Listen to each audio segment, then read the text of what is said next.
अच्युतं केशवं कृष्ण दामोदरम् अच्युतं केशवं कृष्ण दामोदरं राम नारायणं जानकी वल्लभं। कौन कहते हैं भगवान आते नहीं, कौन कहते हैं भगवान आते नहीं। हम मीरा के जैसे बुलाते नहीं, हम मीरा के जैसे बुलाते नहीं। श्री गणेशाय नमः। श्री राधा कृष्णाय नमो नमः। तृणादपि सुनीचेन तरोरिव सहिष्णुना अमानिना मानदेन कीर्तनीया सदा हरि। बोलिए राधा माधव भगवान की जय। परम मंगलमय परात्पर गिरिवरधारी श्री राधा माधव सरकार के चरणों में बारंबार वंदन। प्रभु की वांग्मय स्वरूपता को प्राप्त श्रीमद् भागवत महापुराण को कोटि कोटि वंदन। आगंतुक सभी सज्जनों को जय श्री राधे राधे श्याम। आज तृतीय दिवस की कथा में आप सभी का हार्दिक अभिनंदन और हार्दिक स्वागत है। प्रभु बांके बिहारी की कृपा आप सभी को सदा यूं ही मिलती रहे। आपके घर परिवार में सदा कल्प वृक्ष का यह वृक्ष सदा पल्लवित रहे। आपके जीवन में भी यही बहार रहे। आप सभी लोगों को प्रणिपात। हरे कृष्णा। मंगलमयी शुभकामनाएं। आइए तृतीय दिवस की कथा में प्रवेश करते हैं। एक बार प्रेम से बोले राधा रमण भगवान की जय। कैसे हैं आप सभी लोग? आनंद? बड़ा ही आनंद का समय है। एकांतवास सबने लिया हुआ है और नियम संयम और संकल्प के साथ श्रीमद् भागवत कथा श्रवण भक्ति नवधा भक्ति का प्रथम सिद्धांत है। नव सिद्धांत है और प्रथम सिद्धांत श्रवण।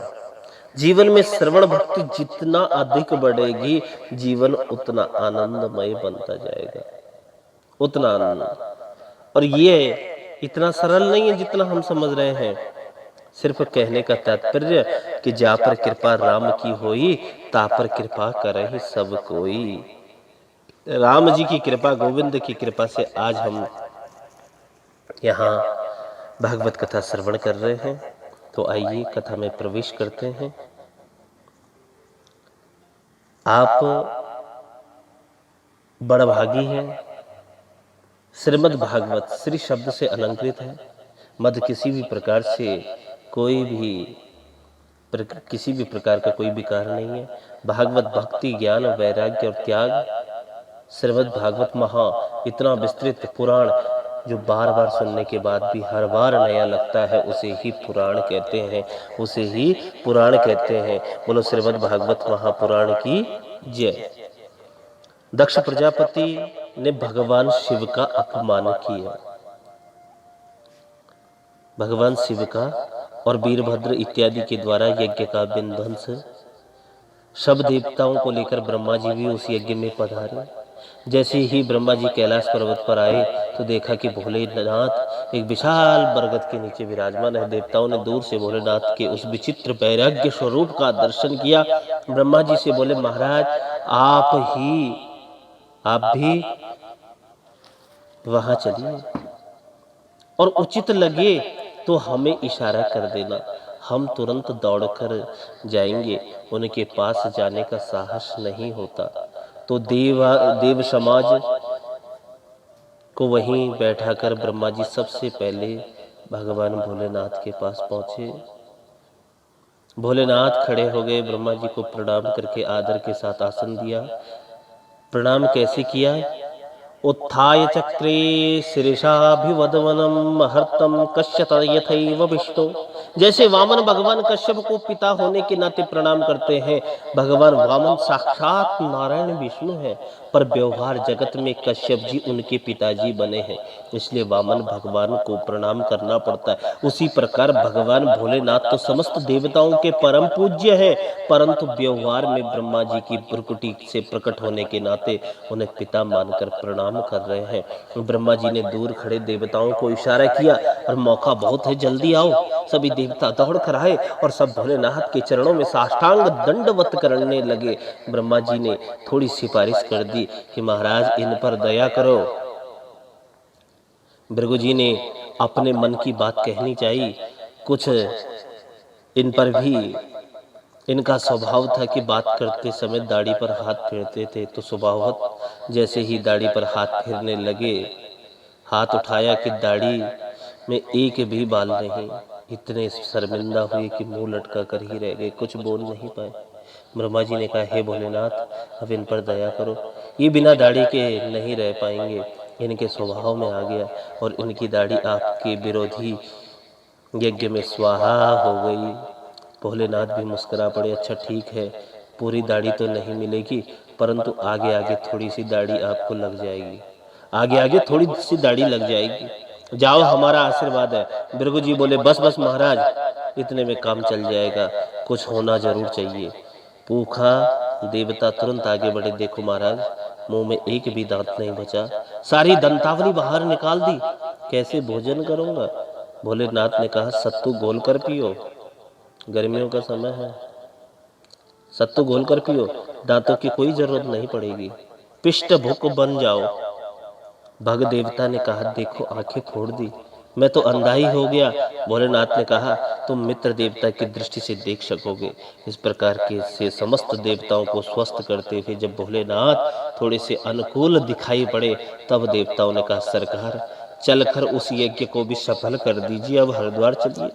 भोलेनाथ ने कहा, यज्ञ में भाग तो मिलने वाला नहीं, हम जाकर क्या करेंगे। सारे देवता एक स्वर में बोले, क्या बोले, एसते रुद्रः भागोस्ता यदुच्छिष्टो ध्वरस्य वे यज्ञस्ते रुद्र भागेन कल्पता मध्य यज्ञहन।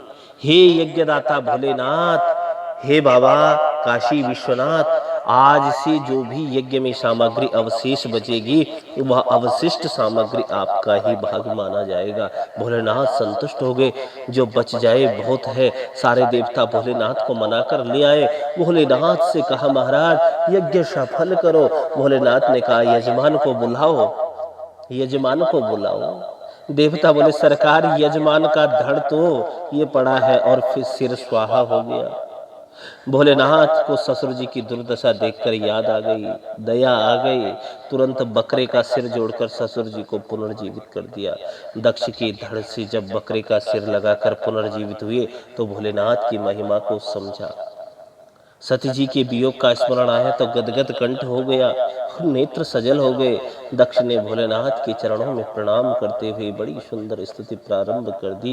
भूयानुग्रह अहो भवता कृतो मे दंडस्त्वया मयि भृतो यदपि प्रलब्धः न ब्रह्म बंधुश्च वा भगवन वज्ञातुभ्यम हरेश्च कुतः एव धृतेषु ईशा। हे भोलेनाथ, आपने मुझे दंड देकर मुझ पर बड़ा भारी अनुग्रह किया था, क्योंकि मैं बहुत उदंड हो गया था। और दंड किस लिए दिया जाता है कि सुधर जाए, और दंड उसी को दिया जाता है जिसे हम अपना समझते हैं।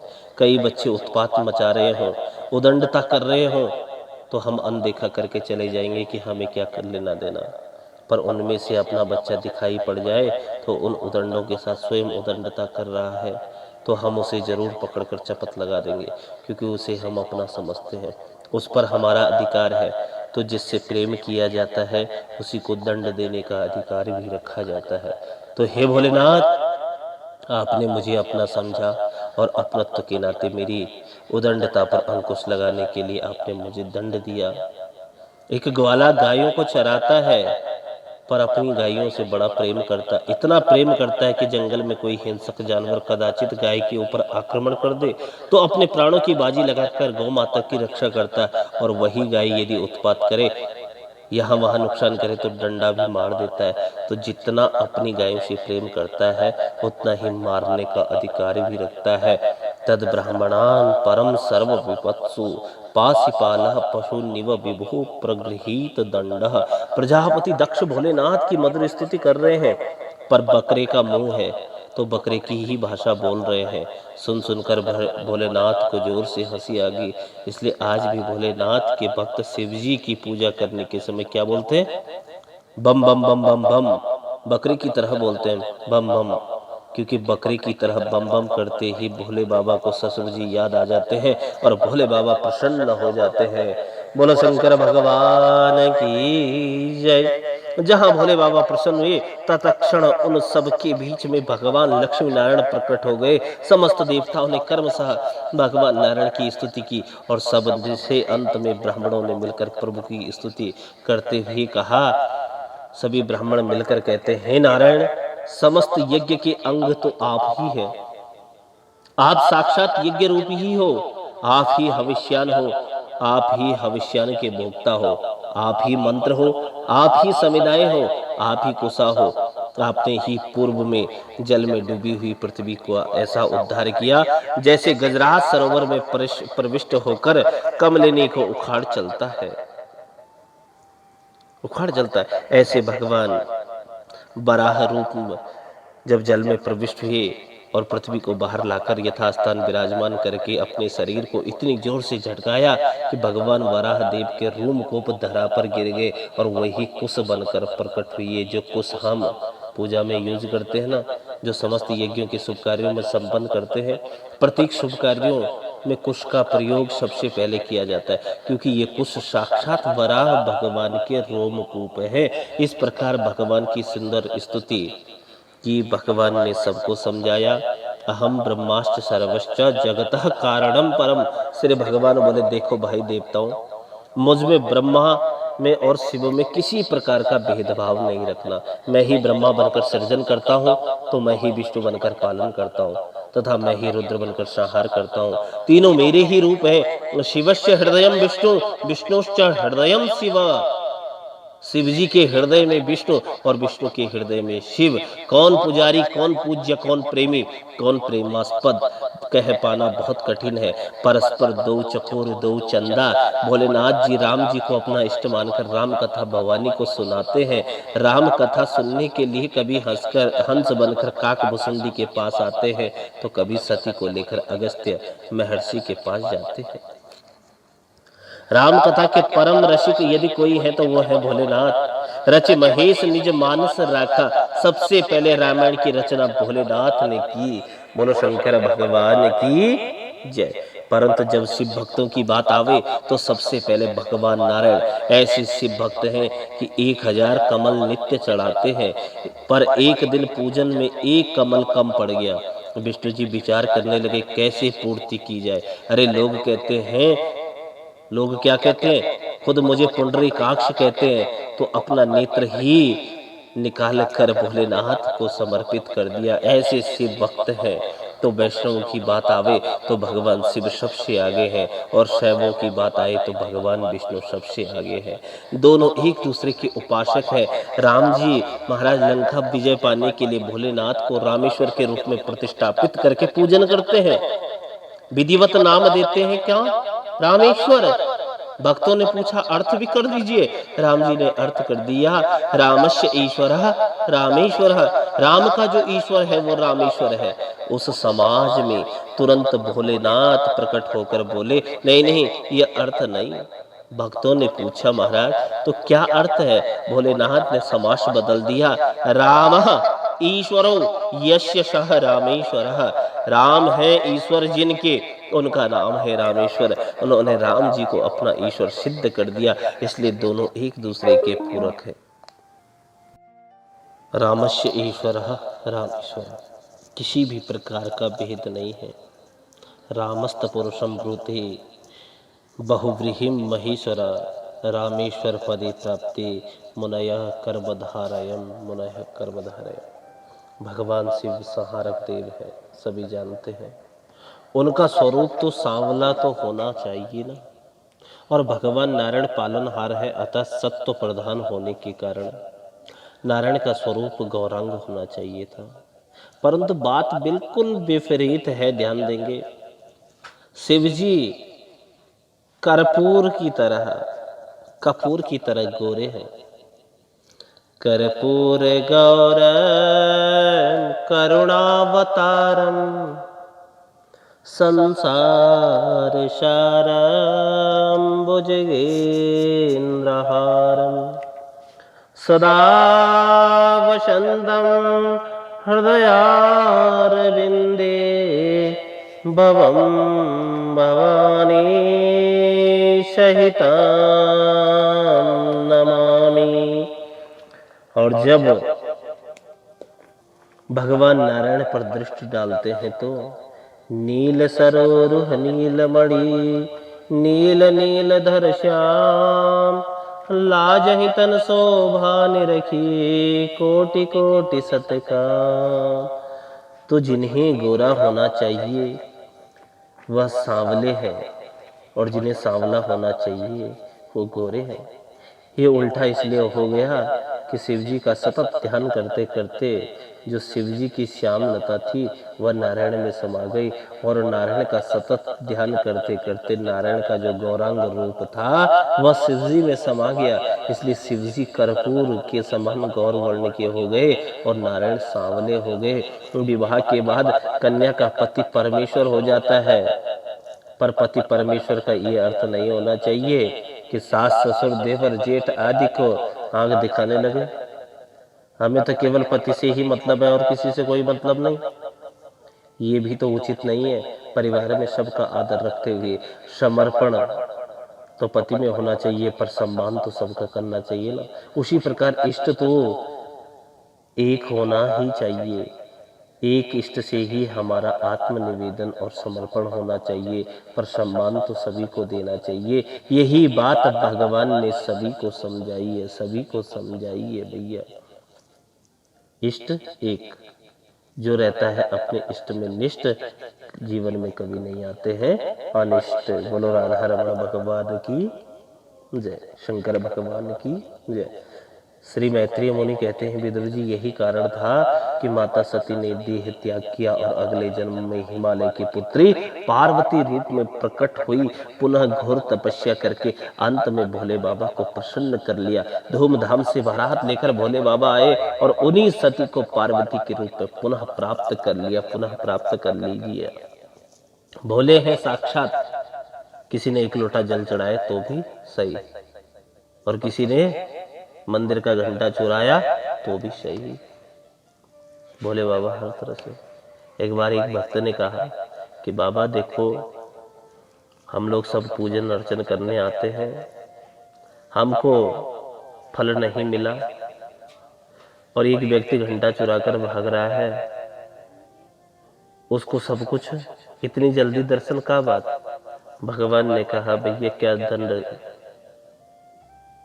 क्या दूं इसे, और इससे क्या मैं कह सकता हूँ जिसने स्वयं को अपने आप को स्वयं को चढ़ा दिया, इससे बड़ी बात क्या हो सकती है। बोलो शंकर भगवान की जय। माता सती का पावन चरित्र श्री मैत्रेय मुनि ने विदुर को श्रवण कराया और अब मैत्रेय जी कहते हैं विदुर जी मैंने आपको मनु महाराज की 3 बेटियों के बारे में बतला दिया, आकृति, देवहूति और प्रसूति, और 2 पुत्र हैं प्रियव्रत और उत्तानपाद। उनमें से पहले उत्तानपाद का चरित्र और वंश श्रवण करो।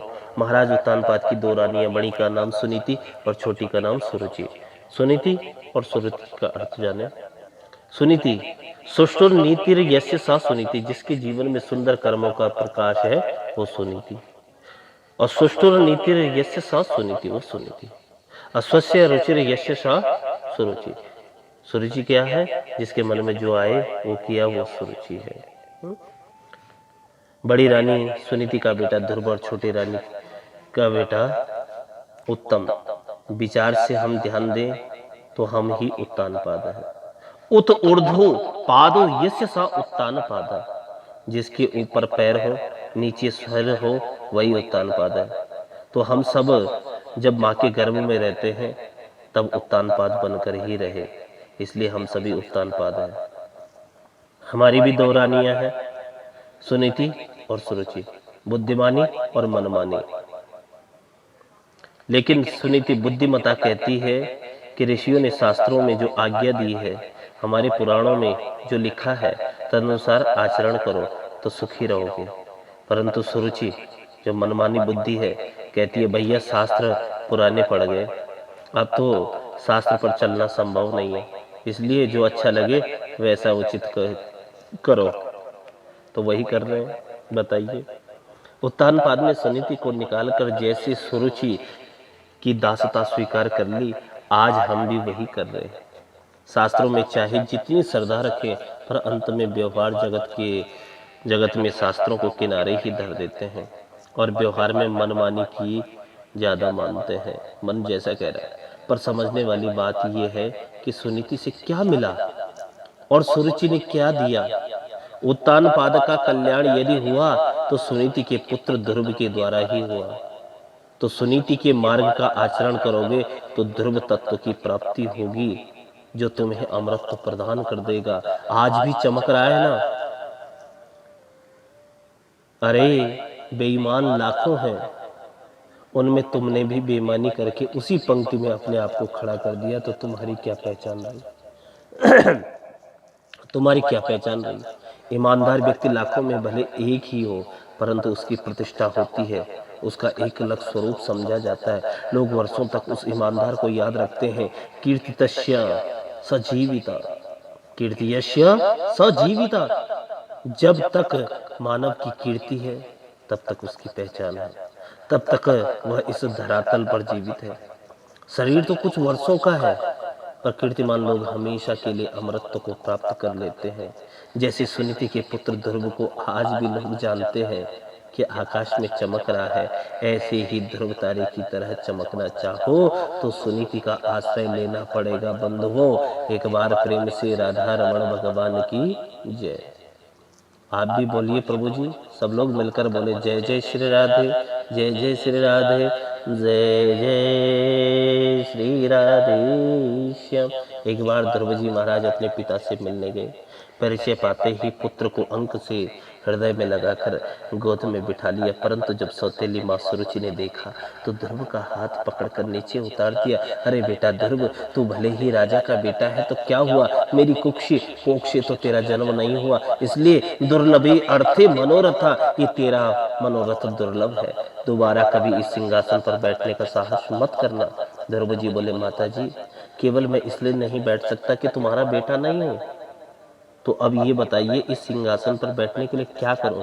सुरुचि बोली एक ही उपाय है, तपसा आराध्य पुरुषम तस्यैवानुग्रहेण में।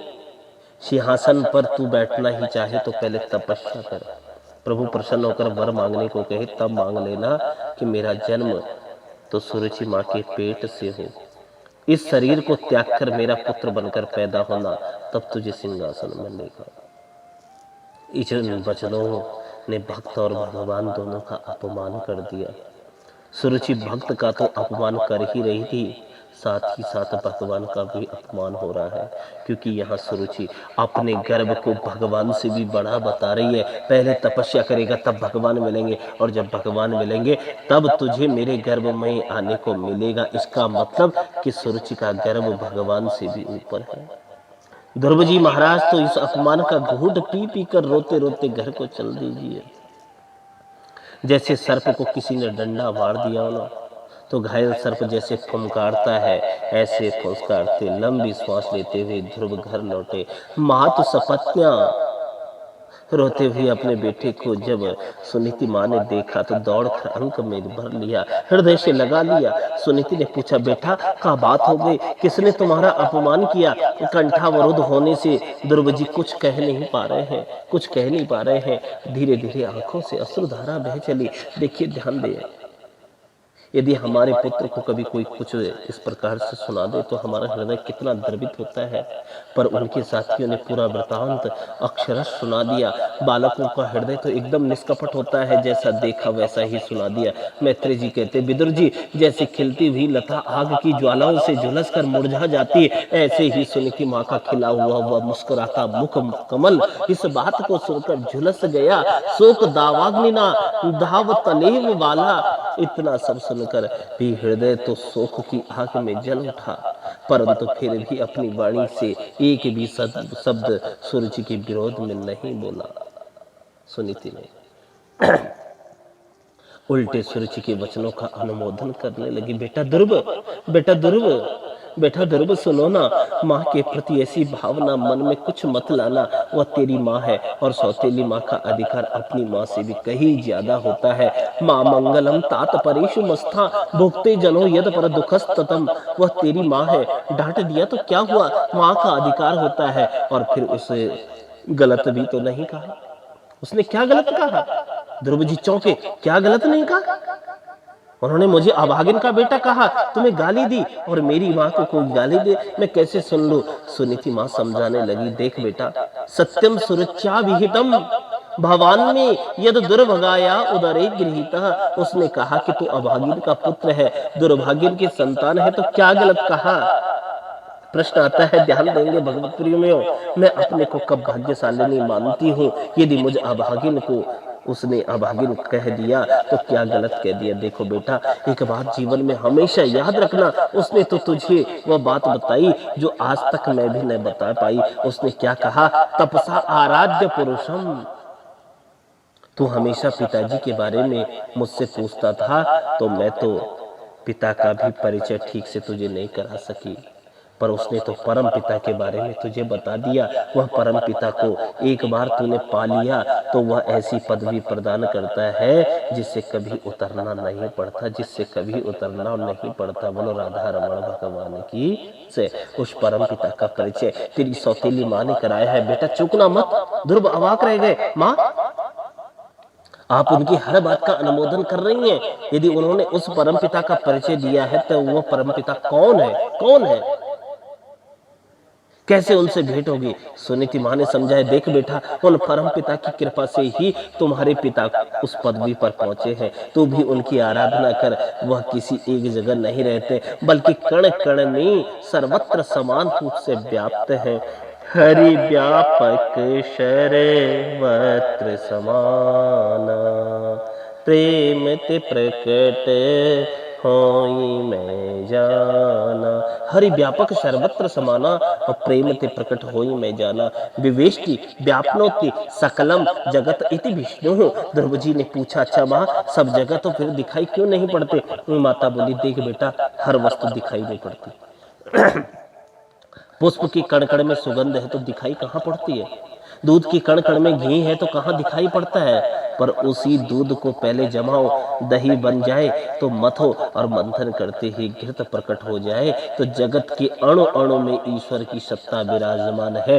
कभी कभी हम अनायास क्रोध करते हैं ना, क्रोध करते हैं, तुमने ऐसा क्यों किया, तुमने ऐसा क्यों किया? भैया वह क्रोध किसी दूसरे पर मत करो, खुद पर करो, स्वयं पर करो। खुद में पाओ कि वह ठाकुर विराजमान यही विराजमान है। ईशास्वविधम सर्वम यद किंच जगतया जगत। यजुर्वेद के में वर्णन आता है, उनकी उपासना करो, साधना करो। उपासना का अर्थ यही होता, उपसमीपे आसनम इति उपासनम। परमात्मा के निकट चले जाना ही उपासना है। जैसे आज आप लोग कर रहे हैं, आज तृतीय दिवस की कथा में आप लोग सुन रहे हैं, अपने घर परिवार में आप यजन पूजन कर रहे हैं, श्रवण भक्ति को अपना इष्ट मानकर इस तरह से भजन कर रहे हैं, तो आप बड़ भागी है। उसे कहीं आना जाना थोड़ी पड़ता है। जहां तुम्हारी निष्ठा परिपक्व हो जाए वहां परमात्मा वहीं प्रकट हो जाएगा। यह विश्वास दिलाता हूं, आशा रखना। तो परमात्मा आपके ही निकट विराजमान है। ध्रुव जी महाराज के हृदय में एक एक बात बैठ गई और चल पड़े। और यही बात मैं आपको भी बता रहा हूं कि श्रवण भक्ति को बढ़ावा दीजिए। अद्भुत, बिन हरि कृपा मिले ही नहीं संता। ध्रुव जी महाराज तो परमात्मा को चारों ओर ढूंढ रहे कि अचानक देवर्षि नारद मिल गए। अरे बेटा, इस जंगल में तुम कहाँ जा रहे हो? ध्रुव जी ने तो नारद जी को प्रणाम करके अपनी व्यथा कथा सुना दी। सारी घटना सुनकर मंद मंद मन मन मुस्काहे। आहो तेज क्षत्रियाणाम मान भंग मृष्यत्तम। अद्भुत तेज इन क्षत्रियों का। 5 साल का ये क्षत्रिय कुमार अपनी सौतेली माँ के वचनों से व्यथित होकर आज परमात्मा को पाने के लिए निकल पड़ा। थोड़ा इसका परीक्षण करके देखो कि इसका वैराग्य किस स्तर का है, क्योंकि संसार में प्राय मरकट वैरागी ज्यादा होते हैं। मरकट बैरागी घर में भई खटपट कि चल बाबा के मठ पर। बोलो बद्री विशाल भगवान की जय। घर में लड़ाई झगड़े होने पर प्राय लोग वैराग्य का भूत चढ़ जाता है। घर में थोड़ी सी लड़ाई हुई, खटपट हुई और वैराग्य का भूत चढ़ना शुरू। अरे कुछ नहीं धरा, पूरी दुनिया स्वार्थी है, आज से कोई मतलब नहीं किसी से। हम तो चले हरिद्वार भजन करेंगे, बद्रीनाथ चलेंगे, वृंदावन चलेंगे, वहीं भजन करेंगे। तिल मिलाकर घर से निकल पड़े और रेलवे स्टेशन तक भी नहीं पहुंच पाए कि अपने पोते बब्बू की याद आ गई। वह मेरा पोता कितना छोटा, मेरे साथ सोता, मेरे साथ खाता, मैं उसे छोड़कर कहाँ चला जाऊंगा, तो बेचारा बीमार पड़ जाएगा, रो रो कर घर भर देगा। अरे 10 बर्तन हैं, खटखटाते ही रहते हैं, फिर कभी देखेंगे, जरा समझदार हो जाए। ये बंदर जैसा वैराग्य बार बार आता और बार बार चला जाता। जिस प्रकार बंदर एक डाली पर ज्यादा देर तक नहीं ठहरता, तो उसी प्रकार यह वैराग्य आता है कि जिसको प्राय बार बार हर पल भूत सा चढ़ जाता है कि चलो चले हम भैया, यह मरकट वैराग्य। तो नारद जी को लगा कि ये 5 साल का बच्चा ही तो है, जरा इसका वैराग्य किस स्तर का है देख तो लो। समझाने लगे, देख बेटा तुम्हारी उम्र छोटी है, बेटा ये तुम्हारी उम्र अभी खेलने कूदने की है। इस छोटी सी अवस्था में मान अपमान पर इतना ध्यान नहीं देना चाहिए। बच्चों को माता पिता सहजता से ही डांट देते हैं, इतना बुरा नहीं मानते। जिस परमात्मा से मिलने की बात कर रहे हो बेटा, उस परमात्मा को पाने के लिए तुम्हें वन वन में सैकड़ों संत मिलेंगे, जिन्होंने सैकड़ों वर्षों से उपासना कर रखी है और आज तक एक झलक नहीं मिल पाई। मुनया पदवीम यस्य निसंगरेरुर्जन्मनि। बड़े बड़े अमलात्मा, विमलात्मा, महात्मा, योगेंद्र, मुनिंद्र, संत, सन्यासी लोग जन्म जन्मांतर साधना कर करके परेशान है, फिर भी पाते नहीं। तो तू 5 साल का बालक कैसे पा सकेगा? एक और बात कहूं, संसार में जो सुख दुख मिलते हैं वह अपने प्रारब्धानुसार मिलते हैं। बुद्धिमान व्यक्ति को यह अनुभव करना चाहिए कि दुख में पाप क्षीण हो रहे हैं और सुख में सुकृत समाप्त हो रहे हैं। ऐसा अनुभव करने से क्या होगा? दुख में वह ज्यादा घबराएगा नहीं और सुख में वह ज्यादा अभिमानी नहीं बनेगा। पर यह बात अबोध बालक नहीं समझेगा, बुद्धिमान विवेकी पुरुष ही समझ सकते हैं। इस प्रकार अज्ञानी जीव तो दुख में एकदम दुखी होकर डूब जाते हैं। इतना दुख, थोड़ी सी बात लग गई ना हृदय पे, बस किसी ने चौराहे पर कुछ बात कर दी तो कैसे कर दी देख लेंगे, हृदय पे धारण कर ली। अब हम परमात्मा का इतना ध्यान नहीं करते जितना कि अपने शत्रु को जपते हैं, भजते हैं। अरे भैया, इतना परमात्मा का ध्यान हो जाए तो क्या परमात्मा नहीं मिलेगा? पर विवेकी सत्पुरुष जो विवेकशील हैं उस पर उसे दुख को पाप का नाश देखकर उसके परिणाम से सुखी होते हैं। बड़ा दिव्य उपदेश नारद जी ने दिया और कहा, देख बेटा एक बात और सुन ले, बड़ों को देखकर सुखी होना सीखो, छोटों पर अनुग्रह करना सीखो और बराबर के लोगों से मैत्री करो तो जीवन में कभी दुखी नहीं होंगे। आजकल हम अपने दुख से उतने दुखी नहीं जितने पड़ोसी के सुख से ज्यादा दुखी है। भैया अपने दुख से इतना दुखी नहीं, पड़ोसी के सुख से ज्यादा दुखी है। हमें 4 साल हो गए उसी गाड़ी को लेकर घूम रहे हैं और हमारे पड़ोसी ने 4 गाड़ी खरीद ली। देखो भैया, इस बात का ज्यादा दुख होता। इसलिए गुणाधिकार मुदम लिप्से दन क्रोश गुणाधमात। बहुत सुंदर उपदेश नारद जी ने उस बालक को दिया। पर ध्रुव जी हाथ जोड़कर बोले, सरकार कोई छलनी को लेकर गैया दूहने बैठ जाए तो क्या दूध टिक पाएगा? उसी प्रकार आप अमृत जैसी वाणी बरसा रहे हैं जो अद्भुत और दिव्य है, पर मेरा हृदय सौतेली माँ के वचनों के बाणों से इतना छिन्न भिन्न हो गया, इतना छलनी हो गया कि वह आपका अमृत मेरे हृदय में टिक नहीं पा रहा। सुरच्या दुर्वचन वाणीर्न भिन्ने सृजते हृदय। मेरा हृदय इस समय बहुत से छिद्रों से भर गया, इसलिए आपका वचन टिकेगा नहीं। मैंने एक ही लक्ष्य बनाया है और वो लक्ष्य है परम पिता को पाना, परम पिता को पाना। नारद जी समझ गए कि चेला पक्का है। ये लौटने वालों में नहीं है। परीक्षा में उत्तीर्ण हो गया। नारद जी बोले बेटा अब मुझे विश्वास हो गया, तुझे प्रभु दर्शन जरूर दे देंगे। विश्वास शिष्य सर्वत्र फलदायक है। और मंत्र दे दिया क्या? ओम नमो भगवते वासुदेवाय।